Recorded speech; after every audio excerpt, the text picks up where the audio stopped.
देखिए dear students, आज मैं आपको जो ट्रिग्नोमेट्री की जो वैल्यूज हैं वो मैं आपको कराऊंगा। देखिए साइन जीरो है, साइन जीरो जीरो होता है। और अगर आपको कहे साइन 30 कहे तो साइन 30 की जो वैल्यू होती है वो 1/2 होती है। अगर साइन 45 कहता है तो साइन 45 की वैल्यू होती है 1/√2 होती है।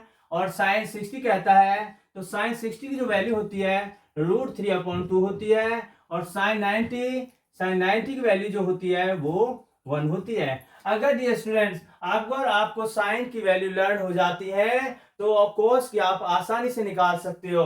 कॉस की क्या होंगे? कॉस थीटा, ये थीटा एंगल्स ही है। कॉस जीरो जो होगा वो आपका यहां से 1 आ जाएगा। आपको इसको यहां पे ऐसे उल्टा करना है। यहां पर आपका √3/2, ये 1/√2 और ये 1/2 और यहां पर ये जीरो।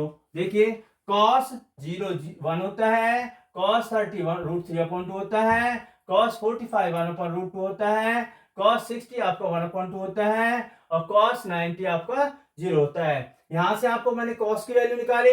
अगर देखिए टेन की चाहिए आपको, टेन थीटा होता है आपका साइन थीटा अपॉन में cos theta. Sine theta upon cos theta होता है तो 0/1, 0/1 जो होती है आपकी वो क्या आती है आपकी? वो आपकी जीरो ही आती है। और टेन 30 की जो वैल्यू आएगी आपकी, जब इसको आप इससे डिवाइड करते हो तो आपको जो मिलेगा 1/√3 मिलेगा। और टेन 45 जो होगा वो 1 होगा, टेन 60 जो होगा वो आपका √3 होगा और टेन 90 जो होगा 1/0 को बोलते हैं इंफिनिटी, नॉन डिफाइंड वैल्यू होती है। देखिए डियर स्टूडेंट्स, अगर आपको साइन कॉस टेन की वैल्यू लर्न हो जाती है तो आप साइन से कॉसेक की वैल्यू निकाल सकते हो, कॉस से सेक की निकाल सकते हो, टेन से कॉट की निकाल सकते हो। क्योंकि क्योंकि कॉसेक का उल्टा साइन होता है और कॉस का उल्टा सेक होता है और टेन का उल्टा आपका कॉट होता है। अब देखिए आपको मैंने ये वैल्यू तो बता दी। आपको अगर आपसे पूछता है कि साइन 120 डिग्री की वैल्यू क्या होगी तो ये कैसे निकालेंगे? देखिए डियर स्टूडेंट्स, आप क्या करोगे, साइन 90 प्लस में 30 कर दोगे। आपको पता है जब 90 डिग्री प्लस थीटा हो जाता है तो जो साइन है उसका टी रेशियो चेंज होता जाता है।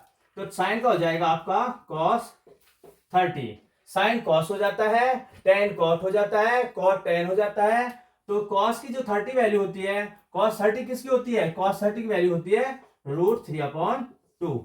देखिए डियर स्टूडेंट्स, मैंने आपको ये टेबल कराई है, आप इसको टेबल को लर्न कीजिए, प्रैक्टिस करोगे तो आपको ये बहुत आसानी से आज लर्न हो जाएगी।